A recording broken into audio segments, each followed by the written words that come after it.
Small businesses are the backbone of the economy and the heart of communities across Canada. They represent our innovative spirit, our diverse cultures, and our common needs. In support of the small businesses who tirelessly keep our economy growing and those who proudly carry their products, this is Barcodes and Beyond, an original podcast brought to you by GS1 Canada for anyone interested in small businesses and entrepreneurship.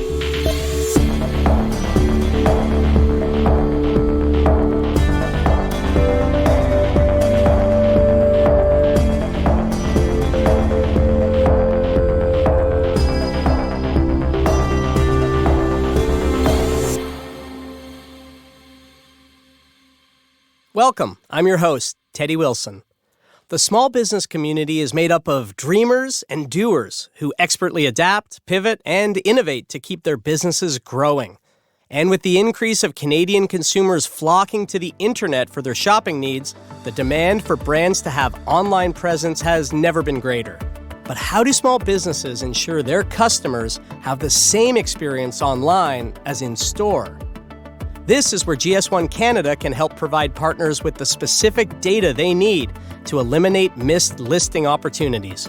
In this episode of Barcodes and Beyond, we explore the key to growing your business with our guest, mushroom aficionado and president of Power Plant Superfoods Inc., Matt Dean Pettit.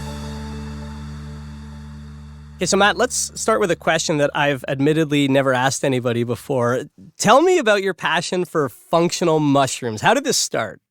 I'm a chef by trade. I've been around restaurants and, food for now 30 years. Right. As a chef, I'm a believer of trying to understand food for what it's used and its background, its history. So I generally, if I'm interested in something, I sort of go on a real rabbit hole and I deep dive.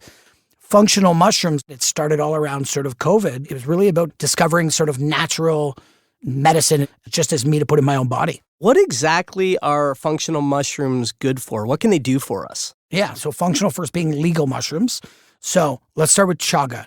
Chaga is typically found here in Ontario or in Quebec. It's a mushroom and fungus that's been here for, thousands of years. I talk about the Indigenous community using this naturally forever. Put it into teas, put it into tinctures. When you think of chaga, I want you to think of like defense. It is an immune booster. So it is taking like your vitamin C times 10 is chaga. Wow. Lion's mane is for your cognitive focus, clarity, really zoning in, which we all need. And then the third one is reishi. Mm-hmm. Reishi is something to really just tone you down, help you chill, go to sleep. Those are literally as simple as that. Yeah. How do you go from that interest in mushrooms to saying, I'm going to start a business around it? I found functional mushrooms. I was like, how do I use them? How do I put them into teas, coffee, stock, stuff that, that I'll consume? I started doing it. I started playing with it. I'm a chef. I started making, tinctures and potions and all these kind of funky things. Mm-hmm. As I started building this out, there's other people that are thinking like me, one from a business side, two from a community and a customer base. So I called two of my best friends that I've known for 30 years, Ryan Warnock and Mark Froud. Shout out to the guys. One is a coffee roaster and one lives in Copan, Honduras with his wife and young son, and they are coffee experts. And I said, wait a second, what do we consume as we're doing this show together, Teddy? You just took a sip of coffee, I believe. I did. Right. No mushrooms in this one. Well, we'll get you some. Nice. It's okay. Nobody's perfect. But, you had a sip of coffee. It's true. Canadians consume more coffee per day than they do water. I'm not saying that's a good thing. It's probably not a good thing. It's a bad thing, actually. Right. We should be drinking our water. Drink your water, everybody. But with that being said, there's a consumer base. So what do? Let's put these great, healthy items such as functional mushrooms in stuff that we consume every day. Coffee, we drink it. So let's really focus there. Mark and Ryan, that's the business they were in. I said, boys, holy bleep, I think I've got something here. So it sounds like the initial factor was your interest in mushrooms, and then you thought, what can I use as the conduit? And the coffee came from the fact that it is so prevalent, and you knew a few people in that business. Does that kind of sum it up? No, that's it. I'm a big believer of keeping things within your circle. Mark literally lives in the sustainable organic coffee fields with his family, and he is with the farmers every day. That's his life. That's my network. So it was really from a passion to an idea on a piece of paper to calling, round table real quick, execution, let's go. You definitely have something here. And you've been an entrepreneur for a long time. How did your past business experiences help you this time around with this business? Everything's on the entrepreneur. Everything is on the individual or a team. We've got to wear multiple hats. You have to be really super nimble. Going back to COVID, it taught us to be, again, that P word, right? Everybody talked about the pivot. Yeah. I was going to say pivot. There was Right. pivoting all day. As an entrepreneur in any situation, any small business that you're in, you have to learn to really move quick. The experience taking it from my previous life is that you're going to fail. You're going to fail. You have to take risks. All these things sound so cliche, but it is the exact DNA of an entrepreneur. I've been there. Exactly, right? But we've got to pick ourselves off the floor, learn from it, and keep going. And it's like, okay, what can we do maybe different? Or what's the situation for the next opportunity? So I think it's like always trying to just keep going, pushing. So as I continually grow and build out these businesses such as Power Plant Superfoods, it is about surrounding myself with the best people that know really what they're doing. I know some of your past businesses were not focused around e-commerce. This business now is very much focused around e-commerce. So how has that helped you grow your business? And when I say grow, I don't mean the actual mushrooms. I mean the business. I've had restaurants. I've sold products in national grocery stores throughout North America, all the chains, Loblaws, Sobeys. These are products that are tangible products that are in a grocery store. Again, the world changed very quickly. With the pandemic, that has forced North America to change the way we shop, to change the way we buy, the way we look online. Right. Businesses in turn had to react. I think I heard a stat again.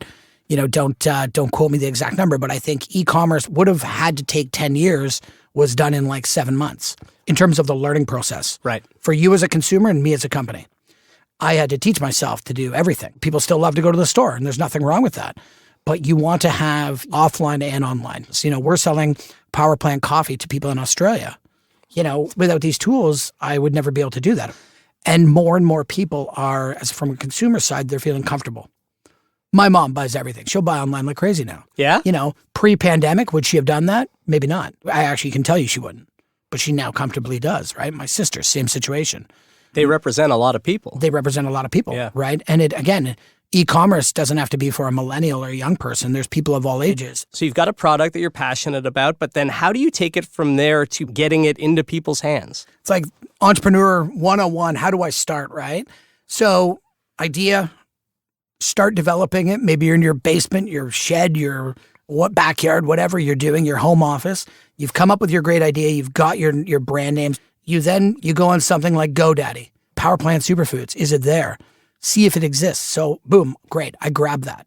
You sign up. Now that's one subscription you have. You buy the domain name. You buy the domain name. Now you look at your business model. Am I going to go to retail or am I going to go to direct to consumer? So D2C, which is selling, again, e-commerce.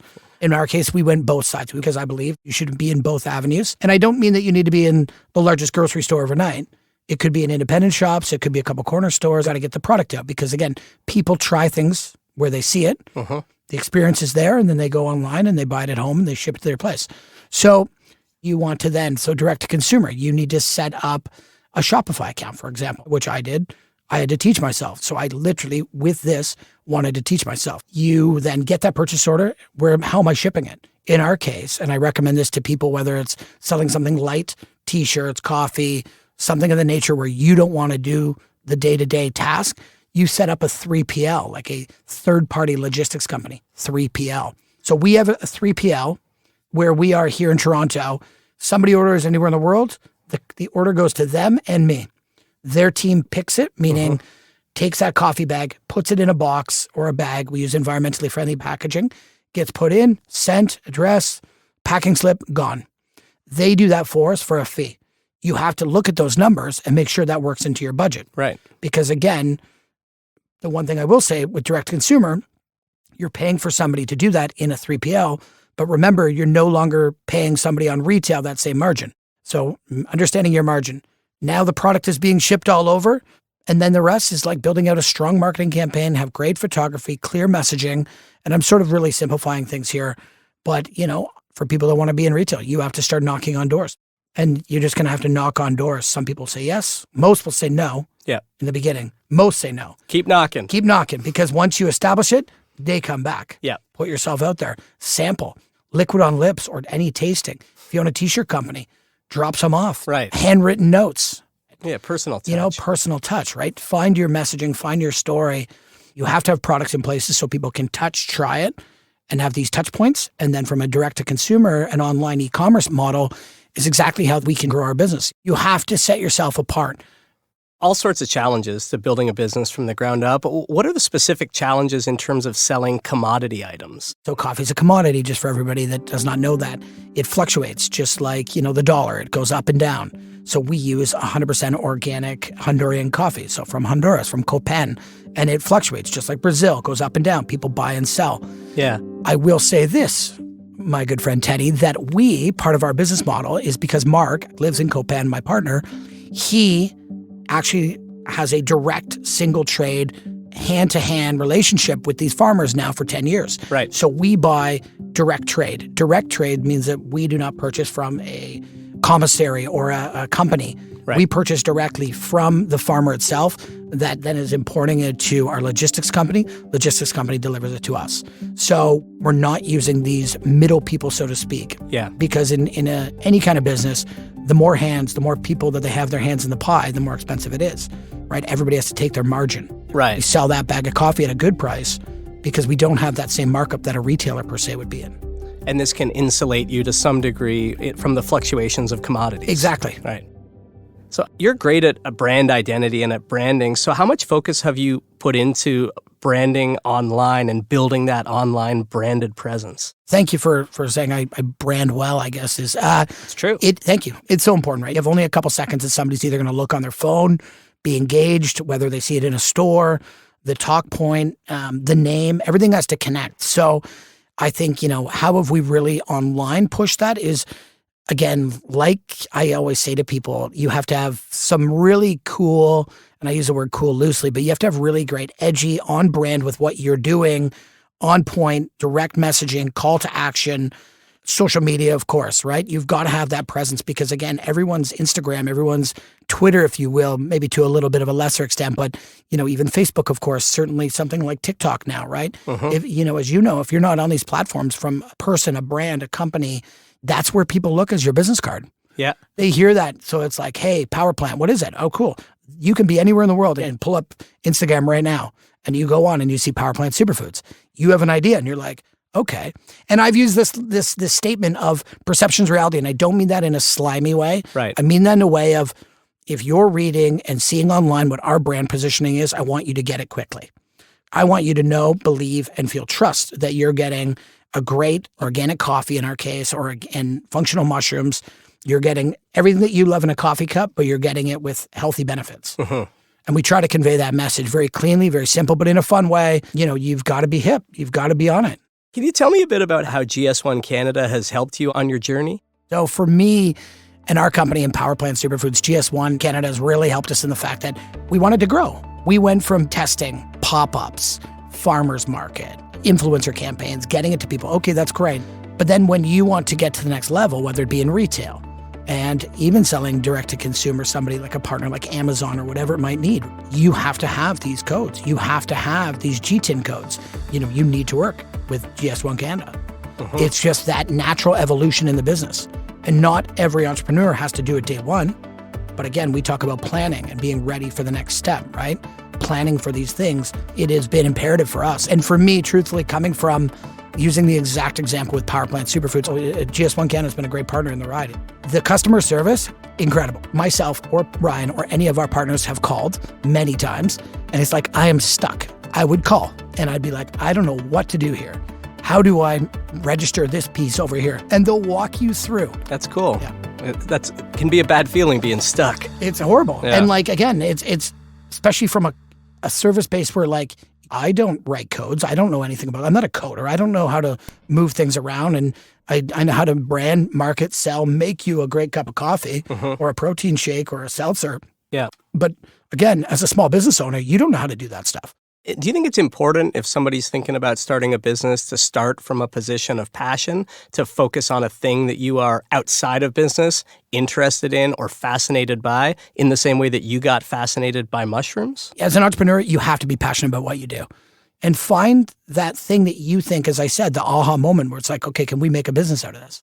You might make the best butter tarts in the world and you want to sell them all over the world. But is there a business? Why are you different? What is going to make your butter tart stand out? What is your branding? What is your name? What's your hook? What's your catch, right? Yeah. There's got to be. And that's that's sort of the brass tacks of any small business, especially if you're speaking of e-commerce, because there's just a gazillion things out there. For a business owner listening who's maybe going through some growing pains with their business, you've gone through growing pains with your business. What's your best advice for dealing with those challenging times? Yeah. I would always say, you know what? Plan for a rainy day. Entrepreneurs have a habit of getting really excited. But from a financial side, again, it's a business, whether you're an individual as a company and a corporation as a freelancer, or you've got 50 employees or 1,000 employees, you really have to plan for that rainy day.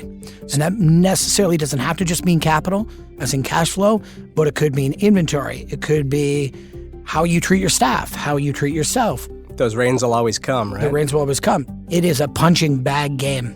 It's like being a boxer, right? It's like you're out there battling. Yeah. Sometimes you're the boxer, sometimes you're the bag. That's right. No, but celebrate the wins. Celebrate the wins. You have to, because there is days that you're just like, I don't want to do this. Because that's just, it's a tough business. With that being said, when you do hit those milestones, when you do hit those wins, you celebrate it. Yeah. It's going to rain one day, so celebrate a sunny day. That's it. Sunny where we are today. I'm celebrating it. Awesome. I should be wearing shorts. Matt, such an awesome story and journey that you've been on. Thanks so much for sharing it with us. Thanks, Teddy. Hello, I'm Eileen McDonald, CEO and President of GS1 Canada. I hope you're enjoying the podcast. For more information on how GS1 Canada can help you get started, keep listening. We are here as a trusted strategic partner to support businesses like yours.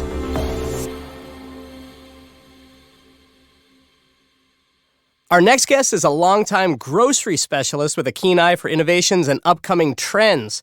She's the Director of Merchandising, Health, and Beauty for Save On Foods, Sierra Johnston. Hey, Sierra, welcome to Barcodes and Beyond. Hey, Teddy, how are you doing? I'm great, thanks. It's great to have you here. So first off, I want to ask you, how do small businesses like Matt's maximize their growth potential? First and foremost, I really think that knowing their growth goals and then really defining those growth goals, whether it's, a sales target, a volume target, or just trying to expand maybe geographically to new locations, know what your growth goals are, and then what the limitations or challenges there may be around those growth goals. And then the next step would be what the plans are to promote your product. How are you going to connect with that customer? Via demos, giveaways, maybe there's some social media support. How are you going to connect and engage that customer? And then finally, what does your competitive landscape look like? Who are you competing against? What are they doing really, really well? Is that an area that you want to play in, or do you want to differentiate yourself from that? And then how do you differentiate yourself so that you can be competitive? One area that's so important is online presence. So tell me about a few of the challenges that small businesses face when they're trying to stand out and be relevant online. I think a big challenge is going back to the competitive landscape. Right. Matt, I think, touched on everyone's online, right? We had that big shift to e-commerce through COVID. And I think everybody has some sort of online customer source. So I think that one of the challenges is really knowing how are you going to get in that customer's eye? How are you going to engage with the customer through online? In the store, it's simple. It's product placement on the shelf, or it's maybe having some promotions and a price tag on the shelf, whereas online is a bit more challenging. So I always recommend that a lot of companies really look at their search engine optimization. What are those keywords? And if someone's looking for something like functional mushrooms, is your site going to come up when someone types that in and Googles it? How much emphasis should businesses put on marketing budgets to support their growth? I think your marketing budget really has to depend on how you're going to reach that customer. Yeah. If you're going online, then yes, absolutely. You might want to invest in some targeted ads, or you might want to invest in some of the search engine optimization tactics. Whereas if you're a bit more grassroots and you just want to connect with little Mrs. Jones, then maybe it's just going out to the local farmer's market and it's not going to cost you very much to market it. Find out where Mrs. Jones shops, right? Yeah, absolutely. It seems like you keep coming back to that notion of, know thy customer. It seems so important. How do emerging businesses and small businesses learn about their customers? Yeah, I think that, there's always a reason why you've started a business. Right. So if it's something that you're interested in, so let's say Matt said functional mushrooms, this is something that he knows has a lot of health benefits.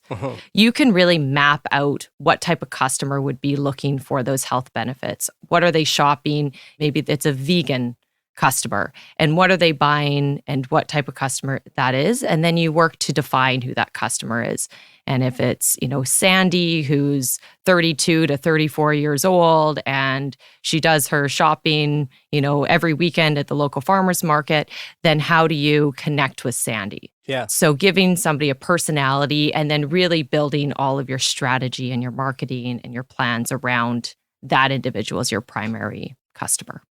We just heard from Matt about how partnering with GS1 Canada helped his brand and his journey. How important is that partnership with them on your end of the business? Oh, that's incredibly important. As a grocery retailer, every product needs codes and they need codes that are functional. So that's been really, really important. I know that we partner very closely with GS1 for things, and they've been amazing partners to work with.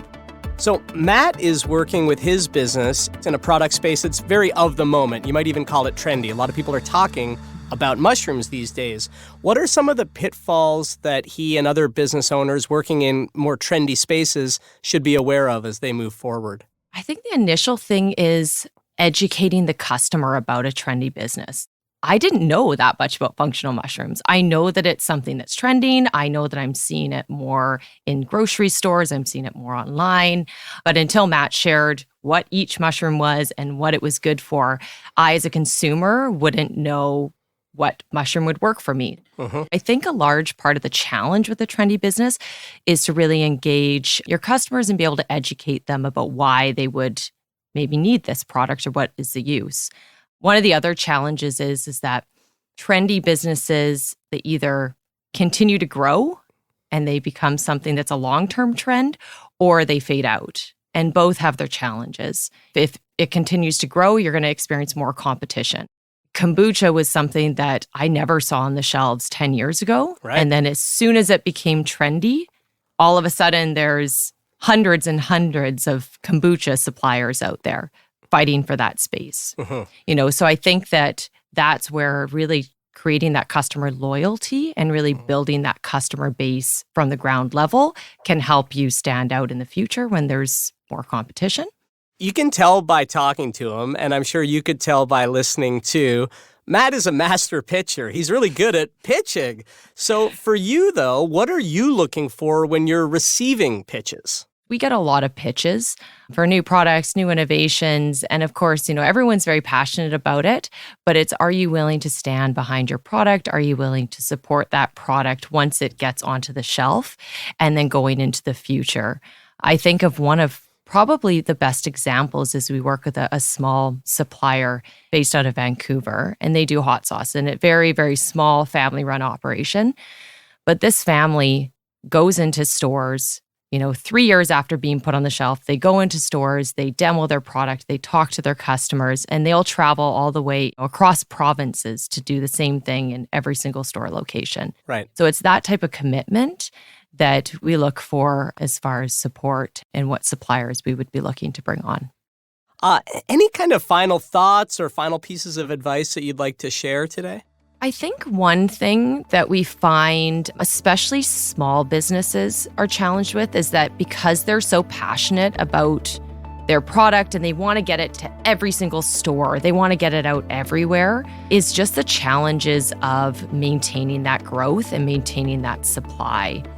And making sure that, they can get it out to those areas. When you're small, that's easy. You're able to kind of manage maybe your growth. But once you go into, let's say, a large retailer, it's really important to know, do you have the supply to cover it? Will you be able to keep up with the demand? Do you have the packaging resources to be able to continually supply 200 to 1,000 retail stores if your product's in there? They need to have realistic growth expectations. There's expectations for volume that sometimes small retailers have a challenge with. That's great. That's good advice for businesses. Sierra, thanks so much for joining us. Awesome. Thanks, Teddy.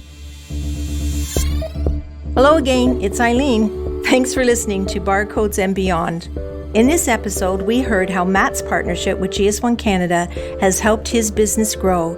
He talked about the challenges he faced, not only getting started, but also getting his products to market, selling with a retailer, and building an e-commerce website to expand his business. Matt experienced firsthand the value of working with GS1 Canada to take his business to the next level. The need for visibility on e-commerce platforms has really accelerated over the last few years, and it's more important than ever to ensure you're providing the specific content retailers and other distributors require for selling online. In 1973, industry leaders came together to revolutionize grocery retail with the GS1 barcode. Since the introduction of the first barcode, now over 50 years ago, business needs and consumers' demand for more detailed product information has increased significantly. And we've been innovating ever since by adapting to the changing needs of industry and consumers.